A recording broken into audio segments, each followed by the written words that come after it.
Welcome to this week's Rob's Country. We're going to be having a look at the latest on ride-ons. We're going to see how Brent Rawston is using a rally car to sell wine and also reinventing tall fescue. But first of all, Innovator of the Year Awards, Andre Edversbeen. We had the pleasure of attending a gala with our Prime Minister and other luminaries, and we had the honor of being a finalist in the Innovator of the Year category. It was quite an evening. Yet another feather in your cap. You're looking like an Indian chief now with so many feathers. Well, I consider the night to be a victory for microbial products. The winner from our category is a fellow by the name of Dean Simpson from Lanzatech. And Dean has developed a method for scavenging industrial waste and turning it into useful products. And at the very core of his technology is a helpful little Clostridium microbe that does the work for him. So microbial tools are everywhere. So and you were a finalist, so that's obviously that's the way the world is heading. I think so. Biology and biotech is going to be the way of the 21st century in industry and in farming. You also went to the Dairy Awards? We were at the Canterbury North Otago Dairy Awards on Tuesday. It was a bit of a different crowd. It'd be a totally different crowd, I would have thought. Bit of a different dress code, but it was really inspiring to see, especially the big crop of trainees in the Trainee of the Year category. There are some very, very energetic, bright people coming up in the dairy industry, and it speaks well for the future. Long way out, but you want to talk about a probiotic workshop. Well, Lincoln University came to us and asked us to sponsor an expanded version of the workshop that you attended in November. And so this October, we're going to be the primary sponsor for the Asia-Pacific workshop on probiotics, not just in agriculture, but also in human health and in industrial applications. So we're broadening the brief, if you will. So the Asia-Pacific, that makes it sound as though it's actually very international and huge. It's going to be international. There's going to be speakers from Australia and China coming to present, and we've already had interest in sponsorships from international companies. It's going to be a pretty good event, and Malik Hussain, whom we work with at Lincoln, is a good man to lead that charge. He's got international experience and is going to help us quite a bit. So information that will be delivered in papers there will end up getting out to our dairy farmers and other farmers in New Zealand? Indeed, and we think, Dr. Hussain thinks that we've got a shot at becoming a real player in the probiotic sector. There's plenty of room for innovation across human health, across agriculture and industrial applications. We want to be a part of it, and I think New Zealand is well positioned to do that. Tell me about dairy goats, because they seem to be coming into their own. We've had a bit of experience this last year with dairy goats, both on a new conversion and on a top-performing, well-established farm. And I've been so impressed with the folks running those farms, because dairy goats are a very, very high-performance animal. I mean, the top producing dairy goats are putting out 9 liters and perhaps even a bit more per day. So a relatively small animal. That's a lot of milk. It is a lot of milk. And you really have to be on the ball. If you don't feed your dairy goats well, they'll be dead tomorrow. It's a very, very critical system, but they're getting more than $20 a kilo. It's a very, very profitable sector that I think is poised to grow. The Dairy Goat Cooperative up in the Waikato is onto something. So how come they're getting that much money? Is it just going into the right cheeses? And Well, they've taken a value-added approach. They identified sectors where their product was going to have the maximum value, and infant formula is one where they're very, very strong. And as dairy grows, so too does the market for those that are cow's milk intolerant, and the goat's milk sector just gets carried along with that, and they command a premium, a very strong premium.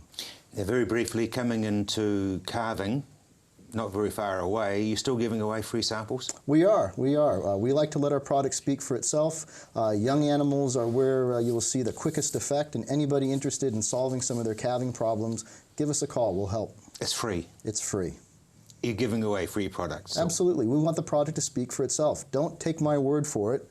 Try it out. Find out what we can do. I think you'll be impressed. Well, just by sheer chance, his phone number's at the end of the program, so you can catch it then. Meanwhile, straight after the break, we're talking farm accounting.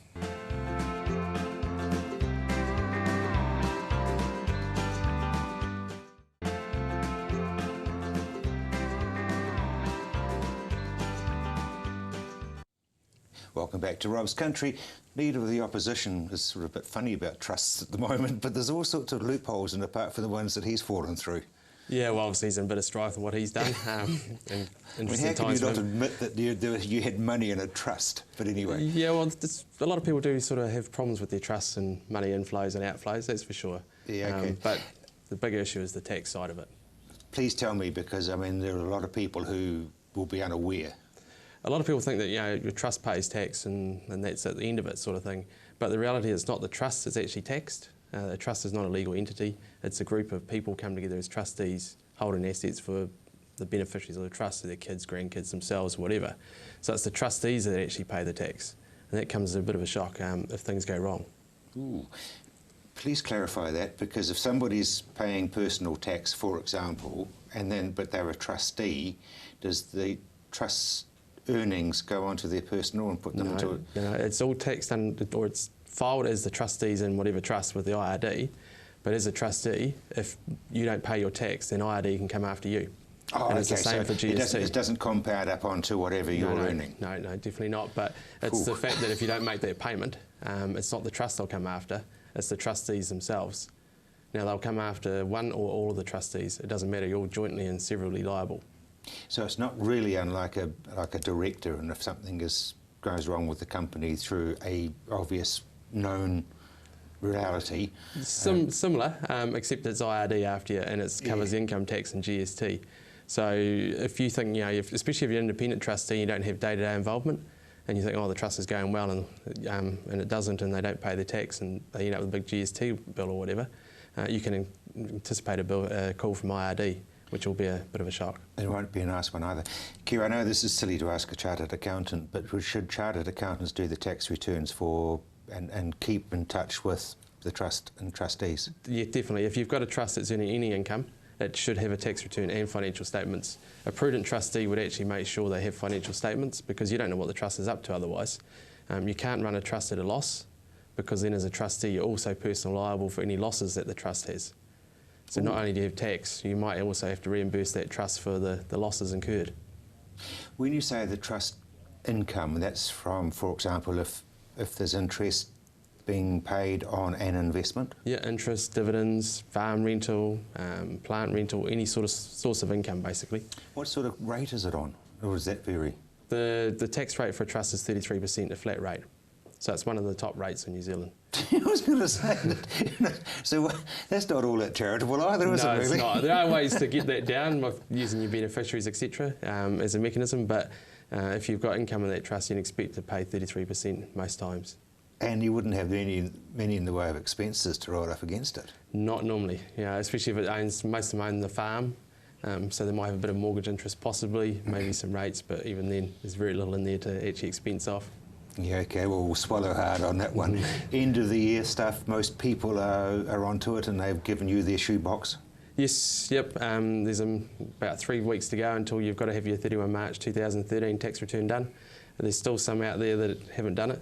Shoebox is still under the bed. Yeah, and they don't want to front up. They might have had a letter from IRD already that's probably sitting on the shelf, sort of reminding them. Sitting on the dashboard of the ute. Yeah, so if you haven't done it, you've got to get it in. If you miss that 31 March deadline, then it makes it harder for the following tax year, because you lose your extension of time, so you get basically a 4-month time period to file it rather than 12.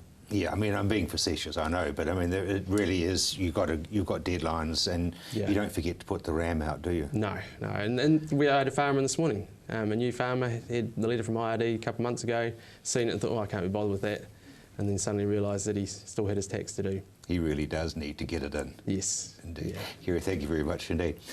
Speaking of things in capital and paying for stuff, what about ride-ons? I caught up with Scotty to find out what's the latest in ride-ons. Finish you actually want for your lawn, how you sort of want it to look when you look out the window and see if it looks flash, or just one for rough and tumble, I suppose you'd say. We do a lot of mulching mowers, a lot of mulching ride-on lawn mowers these days, which Husqvarna bring out a rider range, which is a brilliant mulching machine. Just a finish you can expect. If you keep on top of your lawn and keep it nice, you can actually get a finish like a catcher mower. I've used one at home for about the last 5 or 6 years, and just brilliant. It saves a lot of time, a lot of not having to empty catcher. So it is a lot quicker than actually using a catcher machine and such. So basically, the grass is mulched back into itself. It is. You basically work on taking a third of your grass off, lengthwise, and basically mulch it that fine that it just disperses it between the cutter blades so you can't actually physically see it. And you do need to keep on top of it though, you don't let it go to seed. You do. If it gets away on you, like everyone likes a holiday, so you sort of come back and it's a little bit longer, you can actually mow it twice. So just lift up the cutter deck, rip over it at the height sort of, so it just takes a third off, and then put it down to what sort of height you want, and you pretty much won't see any grass lying around. What about wet weather? It doesn't really matter. It honestly doesn't matter. It's actually a machine that will do pretty much the same finish in the wet and in the dry. I'm probably one of the worst guys to mow my lawn at home. It's like the old build of the house is usually the worst. My lawn's probably my worst thing. But yeah, you can just rip over it if you need to. If you're going away, you can rip over it, and it will come back like normal, really. Now these ones, I'm totally intrigued. They sort of steer in the middle. Yeah. So the big rider thing is basically they pivot steer, so it means roughly 20 centimetre diameter as your turning circle goes. They have same size wheels all around, so they follow the contours of the lawn really nicely. Out front cutter deck as well, so it basically means you can get into a lot more corners and stuff, and you can also see where you're going a lot better instead of having a big bonnet sitting in front of you. Pivot steer, you could go around a tree easily, really easy. So you can rip around a tree, next one rip around a tree, pretty much, yeah. Yeah, and basically the whole back pivots as well, so you'd never sort of lose your drive. Majority of people that have a normal ride-on lawnmower, there's always places they can't get into. Pretty much on a rider, which is what this range is, you pretty much can get into most bits. What's the motor? They range anywhere from nowadays 19.5 horsepower single cylinder up to 22 horsepower, 26 horsepower, I think they are now, twin cylinder motors, so pretty big. They have a big range. And you can get a fair old speed out of the big one. You can indeed, and the big ones actually are all-wheel drive and power steer as well, so they actually have quite a big range of mowers. So they sort of range really from that $6,000 mark up to about the 20. So that was going to be my next question. Yeah, so there's a big range there for most people. This is a new one they've just brought out, which is a R120, which is basically more designed at that 2,500 to 5,000 square metre section. Brilliant machine. Most people can use them being steering wheel, not controls. So it just means anyone that can drive a car pretty much can jump on and mow their lawns with ease, really. Accessibility for checking things? Really easy. This whole cutter deck actually does lift up on them.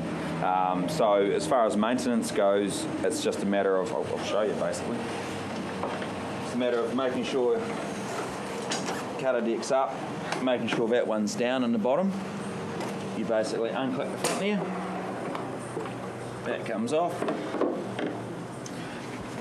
Undo this, which releases your tension on your belt. And basically just turn your belt off. Bring it up to there, unhook your little bar there, and then this whole cutter unit actually just pulls out, lifts up. So what that means... chuckly because it's so simple. It is really simple. What that means is easy to clean out and easy to sharpen blades and stuff as well. So it just makes maintenance so easy on a rider. It's really good as far as that goes. And how do you clean them? Just a high pressure hose? Or? You can do, yeah, definitely. Our thing that we tell most people to do is basically let them cool down a little bit, so you're not putting cold water straight to your bearings and your spindle housings. And then you can either A, give them a good scrape out, or B, just blast them out, yeah, definitely. As long as you start them up afterwards. So put them all back together, start them up again, and away you go. It's fine. And availability? We stock quite a big range of them, actually. That's our main moving ride-on that we sell nowadays is our riders. So we usually have a really good range in stock. It's what we love. We love them. Love the there's wee lights on the more upmarket ones. They actually work pretty well, pretty good as well, actually. They're halogen lights, so they actually do pump out quite a bit of light. The features on them have actually got some really nice features. And they're easy to operate. Easy to operate, easy to maintain. Like I say, the finish is pretty much on par with the Ketchimarra. If you keep on top of it, pretty much everything's right about them. Now the question is, if Scotty was selling ride-ons that were green, would his watch strap be green to match? Obviously, orange, green, it all works out. And after the break, we're going to be talking to Dennis about cropping.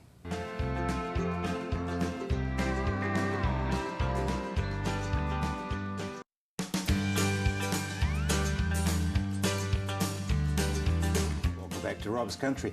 Irrigation New Zealand starting to do stuff? Yes, they are, Rob, indeed. Irrigation New Zealand have undertaken a independent survey of 1,000 people throughout New Zealand in places like Auckland, Canterbury and Wellington, Wairarapa and Hawke's Bay, asking the question about irrigation. And 2/3 have come back and said that they believe that irrigation is good for New Zealand. Now, I understand that that will be a Westminster majority. 2/3 is actually a lot if they were talking to urban people. Yes, well, I think the 1,000 were across urban and rural, so it's a pretty good indication of how important irrigation is for New Zealand's future. So it is getting in, Dennis. It is getting in. The message is getting through. That's good. Yep. Clover seed processing. Well, it's actually, yes, clover seed and other clever processing systems that we use in the seed industry. And one very interesting one for clover is not a new machine, an old machine called a Purex machine, which is based on iron filings. And so it was especially brought in when case bearer moth was a particular problem in white clover, and used to burrow out a hole in the white clover seed, and we couldn't extract it from the good seed. And what actually happens when you have damaged seed and small seeds like white clover, they're put into an iron bath, an iron filings bath, and then passed over an electromagnet. And the good intact seeds, the whole seeds, the iron filings do not stick to them. Where there's an imperfection or a hole, the little iron filings will stay in that seed, and it gets sucked off on a magnet. Good heavens. That's quite clever. That's very, very clever. And those little iron filings have to come from England. Yeah. Big storm came through New Zealand, snow on the mountains, so start thinking frost protection. We do indeed, Rob, and there's a few crops out there at risk at the moment, things like processed beans and anyone still growing squash crops, pumpkin crops. It can wipe the, I remember a frost on the 7th of March one year that actually took all the foliage off squash crops, and then of course they all got sunburn and there was a mad rush goes on. Well, copper, which is a bactericide as well as a fungicide, is capable of killing some of the bacteria that are on the surface of leaves and of plants. And it's first the bacteria that the frost set up on. And sometimes if you mix it with a bit of a trace element cocktail, that seems to give the plant some sort of booster as well. So those two together seem to work, and we're talking about only small frost, sort of 2 to 3 degrees. But that's all you need. That's all you need, but that will do a good job for you. Slugs, grass grubs, pirina? Yes, it's autumn time, and with this heavy rain event we've had, slugs just get a raceway out there at this time of the year and get cracking, but quite a problem.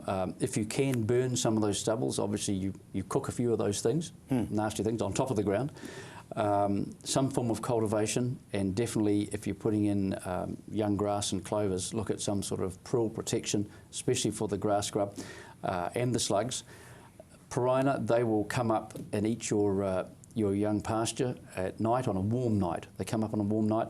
We now have clever things like insect growth regulators that you can spray on the pasture. They will consume that pasture, and they'll go into a straitjacket, can't shed their skin, and therefore can't grow they sort of any suffocate bigger. Themselves. They do suffocate themselves. They don't grow any bigger. But you're also looking autumn at rats and mice. Yes, they're coming in from the fields at the moment and into hay barns and grain barns and things like that, and they're terribly destructive. I heard the other day that one pair of rats and their progeny within 1 year can breed 1 million rats. That's compounding out, obviously, but... That's actually exponentially going crazy, isn't it? But uncontrolled right through a year, they're capable of producing 1 million. So you can see how important it is and how quickly they can build up. But it's important to only pulse feed them. One feed of these rat baits is enough to kill an animal, a rat or a mouse, but they will continue to live for about 2 weeks to 3 weeks. And if you keep feeding them, you're just wasting bait. So one feed and then wait a couple of 3 weeks, put out some more, and you'll get a new population, and you'll save some money on bait. Very briefly, what's grain prices doing? Very firm, Rob. They've really kicked off possibly above last year's contract prices. The harvest has generally been down on the last 2 years, and there's some quality issues with screenings and things like that. Strong demand from dairy farmers, and they've had a reasonably poor grass year. So there's a mad scramble at the moment for straws and hays and grain, and they're kicking off quite strong. And there's a little difference between wheat and barley, not a lot, but people are moving it and they're after it. Great, thanks very much indeed, Dennis. Well, Brent Rawston, as you know, is keen on his motorsport, and only he would be able to use a world champion rally driver to promote his wine. Yes, it's yet another world champion that we've been able to attract to New Zealand. After the last one was Ari Vatanen, and this time we've got the 1994 world champion Didier Auriol. So what's the rally? Rally is the Otago Rally. They run an interventional section to it, and for the classic cars. There's a classic too, and it's becoming so popular now. And one of the draw cards for the locals and the Australians to come over to compete in the event is the world champions we've been able to bring out, and all very successful WRC World Rally Championship drivers, even though we're not necessarily the world champions. They've come out to compete using the Escort, and they've added very much to the competition, because these guys are there to be beaten or to be at least competed against, and so the locals really love it. As far as what's in it for New Zealand, it's a lot. Lots in it for New Zealand, and I think it's the testimony to the roads we've got in New Zealand, the organisation, the whole way we run ourselves and our rallies in New Zealand, that have been able in the past to attract people like Michelle Mouton, the best ever female driver in the world, to come and compete a few years back. And she left retirement to come out to compete for us. And when it was announced worldwide that she was coming out, Monte Carlo Rally rang her and said, well, we've asked you for years to come to the Monte Carlo and drive historic for the Monte Carlo, but you're going to New Zealand instead. And she said, well, yes, of course, because Fabrizio Pons, my former co-driver, asked me to go to New Zealand, and that's where I want to go, so that's it. So she came out of retirement, did the one rally, and then went back into retirement again. So it was pretty cool for us. It's a real coup for Rossendale Wines to be running somebody who's a world champion from Christchurch. Yeah, we've got off to a very good start. We've got a very, very, very good team and very, very good car builder behind us. And because I don't build the cars at all, but Brent Tiny builds the cars for me, and he does a superb job. And there's a very, very, very good engineering group within Canterbury that build these cars, build the engines, build the gearboxes, build the body shells. And we have been able to put these cars together in packages that become reliable, and we can get the results out of it. And so yes, we've been very good. We've had a very, very good run and been very successful with them. It must be frustrating to a degree, because you're a rally driver and you're throwing the keys to somebody else and you're sitting at the back Fumo waiting for them to come back. We go to the end of every stage just to be able to find out if anything they require to be done to the car, then radio through to the service crew to make sure it's available to do it. And I don't think there's anything more nerve-wracking than waiting at the end of a special stage for your car to arrive, knowing that you've got some former world champion driving it, probably driving the wheels off it to try and win. And so yes, you're always very, very, very glad to see the car come towards the finish line and yet another stage ticked off. And so it was the last time we ran the Escort was with Ari Vatanen in 2011, and he was leading going into the last stage by 1 minute and 7 seconds, and unfortunately crashed into a forestry gate post. And of course the first car that came out of the stage wasn't Ari, and in fact he never came out of the stage. So yes, it is very, very, very hard to be standing there waiting and watching for the car to come. Does it help your exports?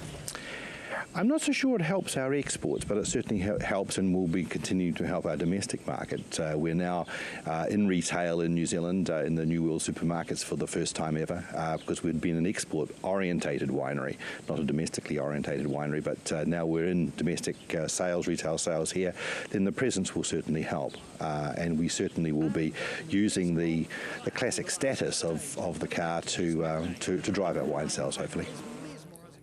Isn't it lovely when you can get a return like that? Of course, it is. Motor racing is part of Rob's country, I guess. After the break, we're going to be talking irrigation with Tony.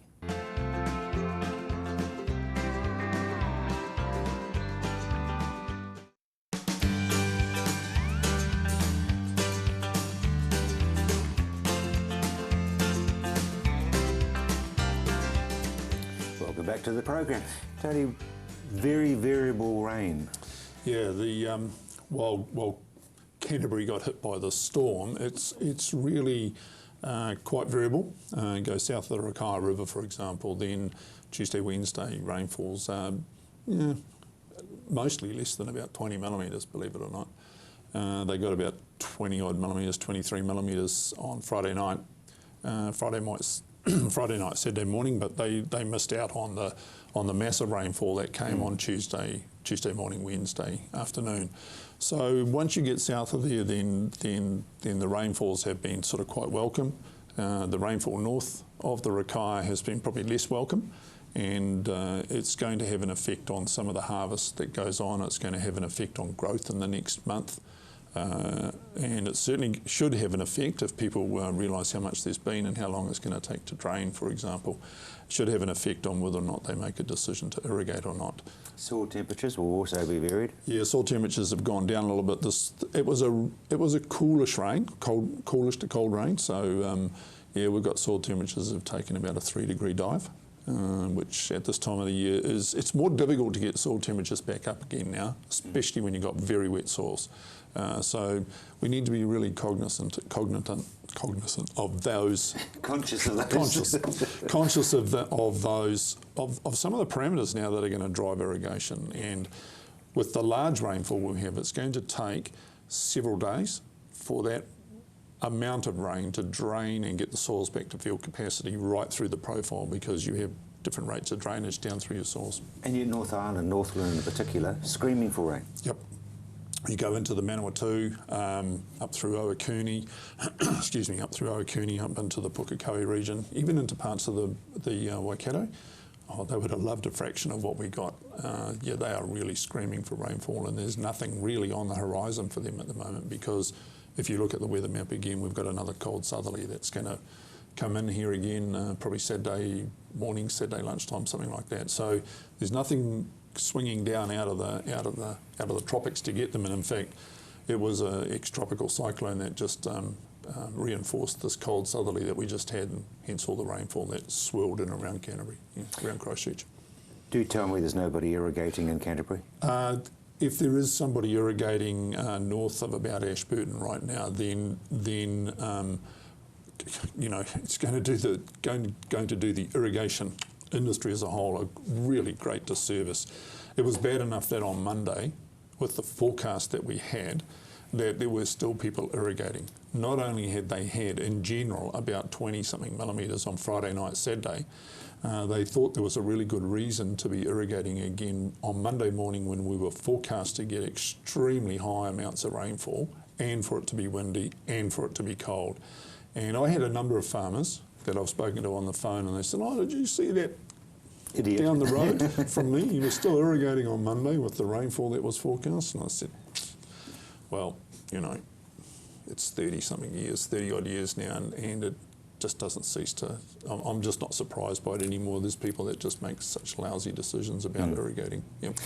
Positive note though, the Central Plains. Yes, Central Plains is humming along, and we've got people inquiring of us now to make decisions about stage 2. So that's the next stage. That's sort of up in the Kirwi, Darfield sort of area. They're in that region. They'll be next on the list to get their water from Central Plains, and they have to start making decisions now for 2 to 3 years' time, when their water's going to be delivered, about how much they're going to take, how many of the shares they're going to take, how they're going to irrigate, what they're going to do with that water, because there's a whole lot of things a whole lot of balls they have to toss up in the air and then try and catch them to make sure they've made the right decisions. So it's not only the number of shares they're going to take, but they need to think seriously about how they're going to irrigate, what they're going to irrigate. And of course, these days we have the nutrient leaching issues that we have to deal with. It's going to get bigger than Ben Hur, isn't it? It's going to get bigger than Ben Hur, and while Central Plains has its own nutrient allocation, it has been trimmed back under the new plan, and so people are going to have to just have a look at how their contribution to that nutrient allocation is going to run out. Tony, Central Plains is obviously very much a Canterbury thing, but how much of a template is that going to be for other regions? The the concept in general is already being getting rolled out in places like the Ruataniwha Basin on a slightly different model, where here the farmers are actually the shareholders of the company. Ruataniwha is a little bit different. They won't own any shares in the company that supplies the water. They'll just pay a charge for their cubic meters per year.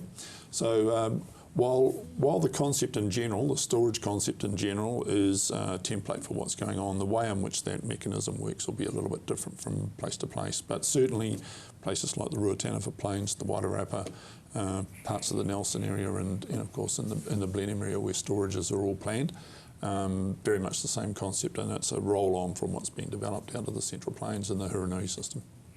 On-farm storage still going to be big?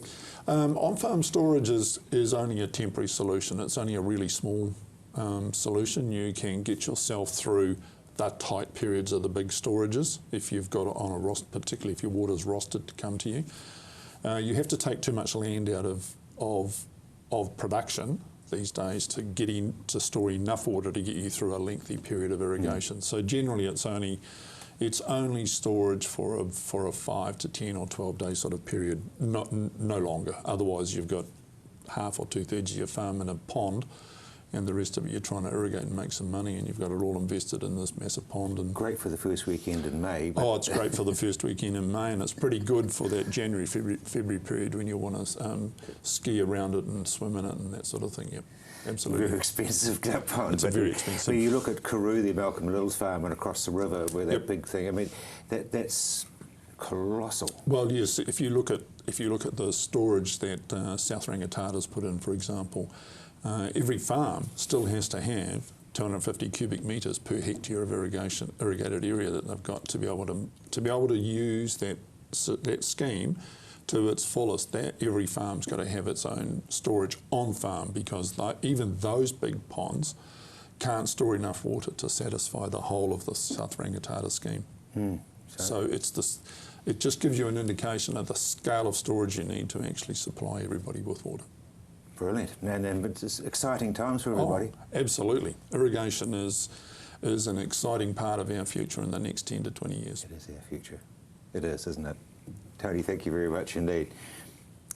Seedforce seems to be able to keep coming back with things that we looked over and walked away from and make them new because they found the attributes, and tall fescue is just one of them. So we're standing in a paddock of tall fescue here that's it's a variety's Finescue. It's a new generation tall fescue bred for very soft leaves, forage type, okay? If we look at tall fescue as a species, it's a perennial, it's a true perennial. The main difference from tall fescue to ryegrass is much denser root system. No aftermath heading, so no reheading, of seed heads. Very good forage quality. In terms of dry matter production, very similar to ryegrass. I tell you, it's an underrated species and something that we're really pushing hard for the, it really is suited to harder soils, drier conditions. It's also extremely clover friendly. Tell me about this particular paddock, because you've got some ryegrass in it that's burst into head, but the tall fescue hasn't. Yeah, well, we shouldn't have any ryegrass in because it's a jolly seed crop. But hey, that aside, yeah, I mean, you can see just here. This is typical ryegrass. It likes to rehead, okay, and by that I mean after the animals come in and graze it, and then it's maybe a rotation of 30 days, you'll see a significant number of seed heads coming up at this time of year. Very, very hard to keep any quality. Your quality deteriorates the moment you get stem elongation and the moment you start getting the heads coming out. If you look at tall fescue, there is not a seed head. It will not produce another viable seed head other than the full flush that it has in spring. So this has been used as a crop? This has been used as a seed crop. It was harvested in late January. So this is 3.5 weeks of regrowth. There's probably 3,500 kilograms of dry matter on here. You might say, well, why the hell aren't you grazing it? This is being shut up for a silage crop. So the other beauty of tall fescue, of course, is for silage. Of course, if you can maintain that leaf quality, then you can really maintain the overall digestibility and quality of the overall forage. Yeah, it's extremely palatable too. Yeah. So you'll take a crop of silage off this, and then it'll come back again, and you'll graze it. Yes, it will. We've got this variety because this would probably be the highest quality variety on the market. So, in terms of megajoules of energy, it's right up there. We've got this variety, for example, being used on dairy farms in the North Island as part of their milking platform. So a percentage of their farm is planted in tall fescue. We've got exactly the same situation happening in Australia, where it's a lot hotter. And it is absolutely booming. And you talk to the dairy farmers that are using it, and every time they put their animals in here for milking, they see the increase in the VAT. Yeah. So you've got rocks in your head if you don't go tall fescue. Well, you have a portion of your farm, absolutely. I mean, we really need people to understand the attributes of it. The old tall fescues got a really bad name for themselves, mainly because they were unpalatable. And if I just bend down and grab a leaf. Now, if we look at this, the tall fescue leaf, when you run your hand down it like that, it feels a little bit sharper. But what you've got to be able to do is you've got to be able to just go like that and snap the leaf, just like that. Because the animal, imagine the animal eating it, it's just snapping it like that. Now the old tall fescues, you used to have to go like this to try and break them. So they were extremely fibrous and extremely difficult to actually break. So therefore totally unpalatable. So they became uncontrollable as a grazing species, and farmers will say, gosh, the jolly animals won't eat them, and I've got a real problem here trying to manage it. So for people that are looking at tall fescue, varietal selection is the number one. And absolutely. It's very compatible with clover. Extremely compatible, more compatible than ryegrass, to be perfectly frank, because as a sward, it's not as dense. It's more upright, it's slightly more open.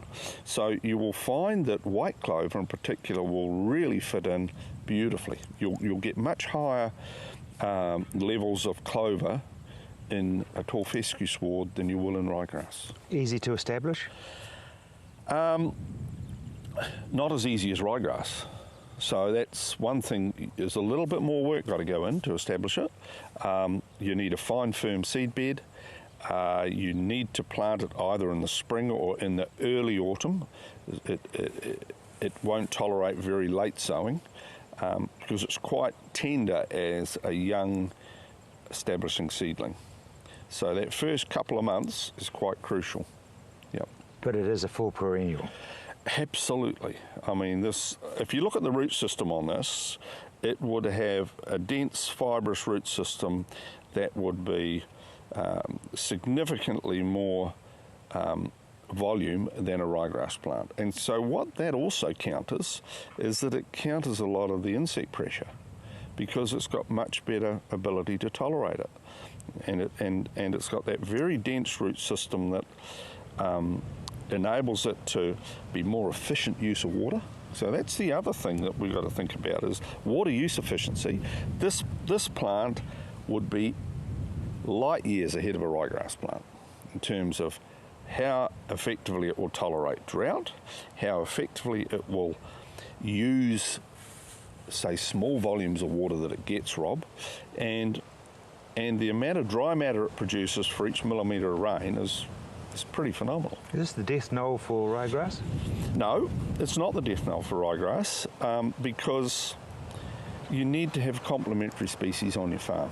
And I think all all I'm trying to get farmers to do is to think about using this as part of a rotation on their farm rather than the whole farm, because this will have a different growth pattern to ryegrass, slightly different. So therefore, ryegrass has got some merits as well. And I've got to point out that was filmed a couple of weeks ago. That's why the irrigator was still going. After the break, there's some biosecurity news and information that you'll need to know.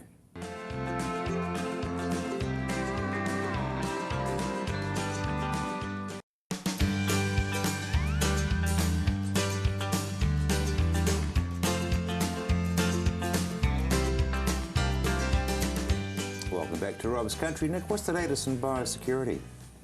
Well, we've got a pretty exciting sort of a development, I think, for right across the primary industry. Just toward the end of last year, the Cabinet passed or approved a document which will provide the framework for quite a long-standing government policy, the Government Industry Agreements on Biosecurity.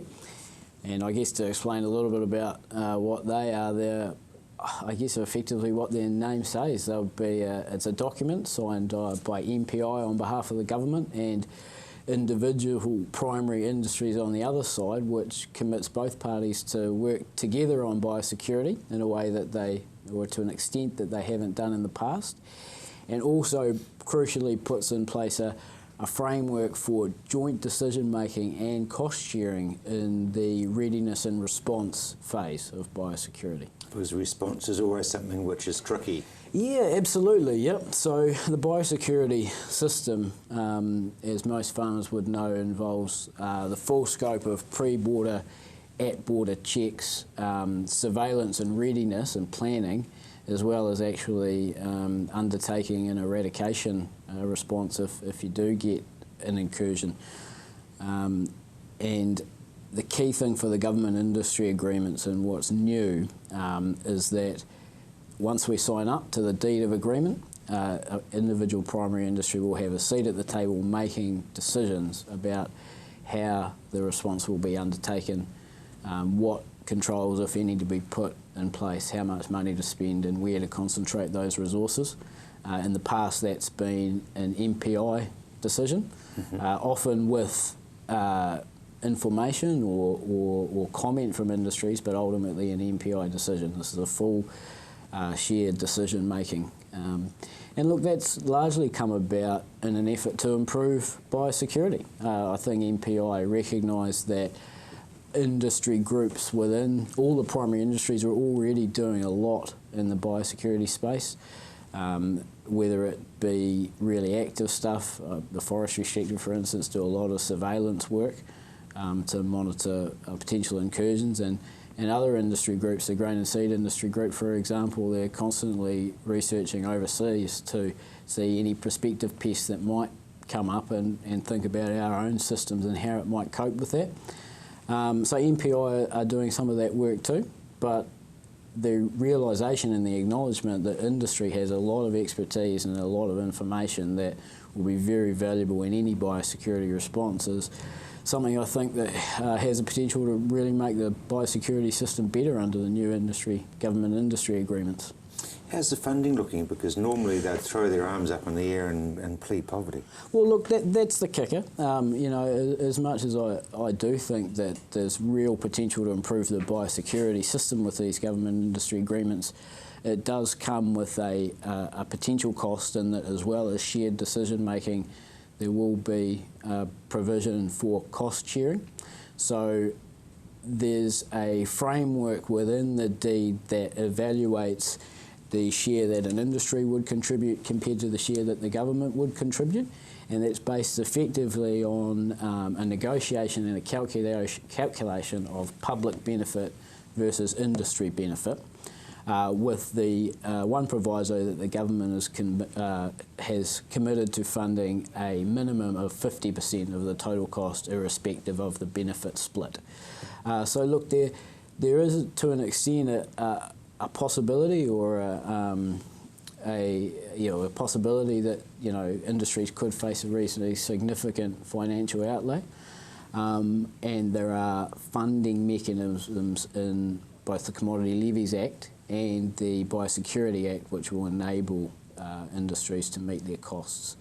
The key thing about the cost sharing, I think, as well to point out is that it will lead to industries certainly focusing their priorities. You know, when you've got skin in the game, as it were, there'll be a really, I guess, intense evaluation of the extent to which a pest or a potential incursion could spread, and I guess when you get to the point of when you say, well, really there's not much point in doing much else here, and move to a pest management phase. So, and that is still likely to happen, but it won't be for the real deadly ones. Well, I think that the industries at the moment are going through priority pest work. So a number of industries are well down the track of identifying what they consider to be their number one enemy, if you like. Fruit fly comes to mind. We've just had a recent incursion of blackgrass in the grain and seed industry group, which has led to an eradication attempt. A successful one so far, which is good to hear. And look, and that'll definitely still be the case. Thanks very much indeed. And if you would like to get more information, don't hesitate to ring Nick. His phone number is on your screen now.